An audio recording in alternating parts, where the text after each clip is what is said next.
Bonjour à toutes et tous, bienvenue dans les coulisses du Grand Lyon. Mon invité du jour, Soledad Le Greco, bonjour. Bonjour. Vous êtes la gérante du commerce Le Gant grenoblois, mais aussi porte-parole du collectif des défenseurs de Lyon et du Grand Lyon. Alors votre dernier combat, c'est l'ouverture du dimanche de The Village. En quoi ça affecte une boutique comme la vôtre ?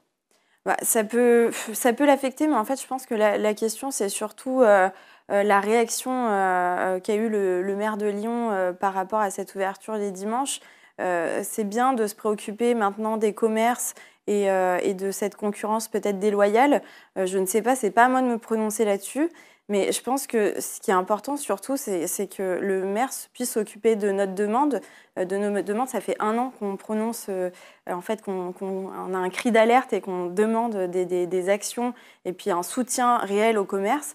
Et puis là, tout d'un coup, c'est un bon coup de pub, si je puis dire, de se donner l'image qu'il se préoccupe de nous en écrivant à la préfète.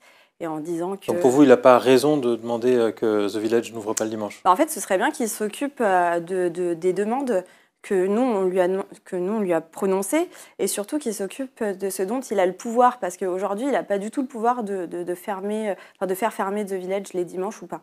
Il y a une concertation sur ce type de sujet. Les villes voisines peuvent s'exprimer. Vous trouvez qu'il a tort de monter au créneau sur ce sujet-là ? Oui, bien sûr, il peut le faire, hein, mais en fait, c'est juste... Mais pour vous, c'est pas un enjeu. C'est pas que c'est pas un enjeu, c'est juste que c'est un petit peu hypocrite quand même de se prononcer là-dessus, mais de pas nous répondre. On a rencontré le maire il y a quand même l'année dernière. On a eu avec les porte-paroles du collectif, on a eu un rendez-vous avec lui pendant 2 heures, plus de 2 heures. On a eu une promesse de réponse. On n'a jamais eu de réponse, ni de la mairie, ni de rien. Il y a un mépris aussi total qui est fait aux commerçants et aux indépendants, aux chefs d'entreprise, de la presqu'île qui se plaignent dans le collectif. Un mépris total, en fait, de la part de la mairie et de la métropole. Alors, on va parler plus en détail de vos relations avec la mairie de Lyon, mais juste pour comprendre sur The Village vraiment votre position. Pour vous, c'est pas un enjeu. Finalement, vous partagez un peu la position du maire de Chassieux qui, la semaine dernière, dans cette émission, disait que le The Village ouvert le dimanche, c'est pas un enjeu, il faut les laisser ouvrir. Il faut bien que les gens puissent aller dans les commerces. En fait, je trouve que moi je n'ai pas donné ma position sur l'ouverture des dimanches ou pas. Moi, ce que je veux dire, c'est que ces réactions autour de ça, c'est hypocrite parce qu'aujourd'hui, on fait tout pour que les zones commerciales qui sont autour de Lyon, elles fonctionnent. Et c'est-à-dire que aujourd'hui, je ne sais pas si vous avez vu le prix pour se garer en centre-ville, même pas un parking, hein, juste les places de stationnement déjà qu'on a beaucoup enlevées. On a enlevé aussi des places de livraison. Mais s'il reste quelques places encore pour se stationner, le prix est vraiment très, très, très conséquent pour un véhicule qui n'est pas forcément très gros. Au final, on est à 1 heure, 3 euros. On pourrait penser que les 2 heures, c'est 6 euros. Ben non, c'est le triple, c'est 9 euros en fait. Et plus on augmente le temps, plus c'est cher. C'est pas un tarif qui est dégressif. Donc, est-ce que ça amène les gens à venir en centre-ville, à se garer longtemps ? Ben non, en fait. Et pour vous, il n'y a que les gens qui viennent en voiture qui peuvent être des clients de vos commerces ? Alors, pas du tout. Hein. Il y a aussi des personnes qui viennent en vélo, etc. Mais on a énormément de personnes qui viennent en voiture aussi. Et on ne peut pas fermer les yeux, se bander les yeux et se dire que, ben non... Quand on se promène le week-end en presqu'île, on n'a pas le sentiment qu'il y ait moins de monde aujourd'hui qu'il y a quelques années, au contraire même. Bah écoutez, nous on le sait, hein, parce que nous on est commerçants, on le voit, hein, on a une baisse de fréquentation qui est énorme, donc peut-être que vous n'avez pas l'impression quand vous vous baladez qu'il y a plus de personnes, mais nous on le sait, on est là tous les jours. C'est-à-dire, c'est une différence entre ce qu'il peut y avoir dans vos commerces et la foule qui est présente dans les rues. Il n'y a pas de doute sur le fait qu'il y ait du monde. Je suis désolée, hein, nous on a enregistré des vidéos où le samedi il n'y a personne hein, dans des rues qui sont normalement fréquentées.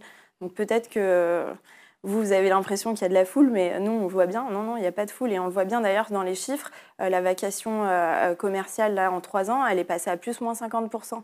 C'est énorme, que sur la presqu'île. Hein. Simplement, on est à moins de 1050 emplois là, cette année, sur la presqu'île. C'est énorme. Alors, ces chiffres ne sont pas forcément contestés par la mairie de Lyon. On a vu l'adjointe Camille Auget dans le Progrès revenir là-dessus en disant que non, le commerce n'était pas en train de mourir en centre-ville comme vous l'affirmez et que la plupart des commerces retrouvent preneur assez vite. Ouais, retrouve preneur. Enfin, je ne sais pas si vous êtes baladé là à Lyon, mais on voit énormément de commerces qui sont toujours fermés et qui n'ont pas retrouvé repreneur. Après, c'est vrai qu'il y en a certains locaux commerciaux retrouvent repreneur, et j'en ai d'ailleurs 2 dans ma rue. Elle a dit aussi que ces personnes étaient très contentes de leur reprise. C'est parce qu'elles n'ont pas vu la situation tout de suite. Et d'ailleurs, je leur ai parlé moi aussi à ces nouveaux commerçants, ces nouveaux arrivants.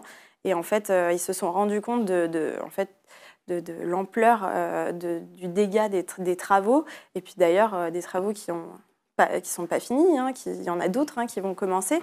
Et puis effectivement, même eux, ils m'ont dit, mais aujourd'hui, on n'a rien fait quasiment. On est samedi, on ne comprend pas. Alors, ça fait partie de vos revendications. Vous avez un rassemblement le 15 avril, c'est ça? J'ai perdu la date.